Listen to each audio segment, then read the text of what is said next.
Seja bem-vindos, eu sou André Mendes e você está no canal Constante de Planck.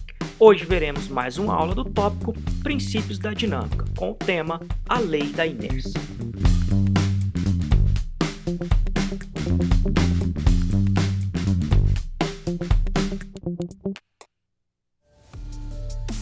Segundo Aristóteles, para se colocar um corpo em movimento ou para mantê-lo em movimento, é necessário a ação de uma força. Parece uma ideia razoável para a época, mas se lançarmos um martelo ou uma flecha, vemos que eles continuam em movimento mesmo depois de lançados. Como um objeto pode ficar em movimento livre da ação de forças?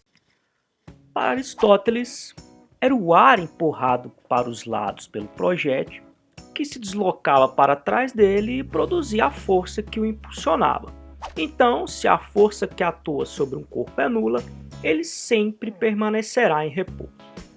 De acordo com o que diz Galileu nos diálogos sobre os dois principais sistemas do mundo, em uma superfície inclinada, livre de atrito, é colocada uma bola perfeitamente esférica. Ao ser abandonada, essa bola irá rolar espontaneamente com o movimento acelerado enquanto estiver sobre a superfície. A velocidade da bola dependerá da declividade. Quanto mais acentuada, maior será a velocidade adquirida por ela. Para manter a bola parada sobre a superfície, temos que aplicar uma força para que ela não desça. Se quisermos que a bola suba, basta empurrá-la com um certo impulso e ela irá se mover contrária à tendência natural, e este movimento seria constantemente freado até a bola parar. O tempo que ela demoraria para parar dependeria da intensidade do impulso aplicado e do aclive da superfície. Se essa mesma bola for colocada em uma outra superfície, também livre de atrito, porém sem inclinação, ao ser abandonada, ela terá uma tendência natural de permanecer em repouso, pois, como não há declive, não pode haver tendência natural ao movimento, e não havendo aclive, não haverá resistência ao movimento. Se o impulso for aplicado a essa bola, ela teria que se mover em alguma direção, mas ela se moveria acelerada como no declive ou retardada como no aclive? Galileu não via nenhuma razão para a aceleração e nenhuma razão para o retardo da bola. Então, considerando uma trajetória infinita sem subir e nem descer, o movimento não seria acelerado nem retardado, seria uniforme. Além disso, seria perpétuo.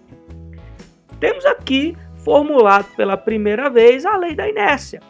Na primeira situação, não havendo forças, o objeto se move espontaneamente. Por outro lado, é preciso de uma força para mantê-lo em repouso. Ao contrário do que dizia Aristóteles, não há necessidade de uma força para manter um movimento retilíneo uniforme. Uma aceleração nula está associada à ausência da força resultante da bola. Na segunda situação, ocorre o contrário.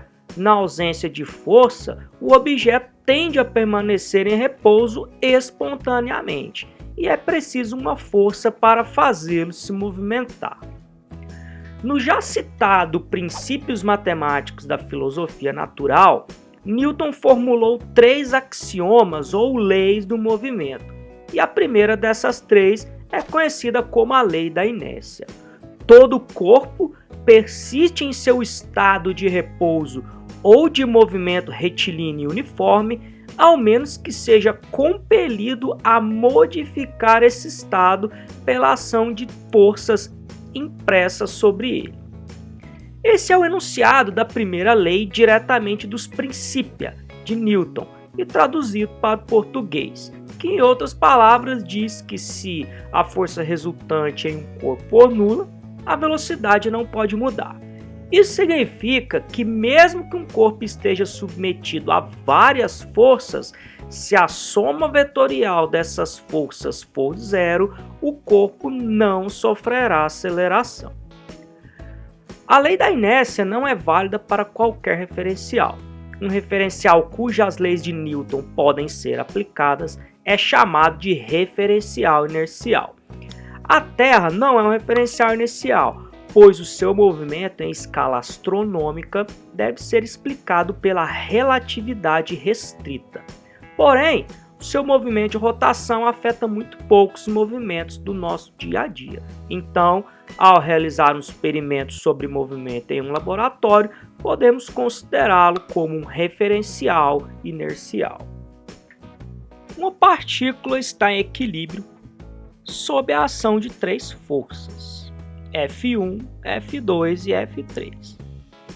Mostre que módulo de F1 dividido pelo seno de θ23 é igual ao módulo de F2 dividido pelo seno de θ31, que é igual ao módulo de F3 dividido pelo seno de θ12, onde θ e J é o ângulo entre FI e FJ. Bom, seno de θ23 é o seno do ângulo entre a força F2 e F3. O seno de θ31 é o seno do ângulo entre F3 e F1. E o seno de θ12 é o seno do ângulo entre F1 e F2.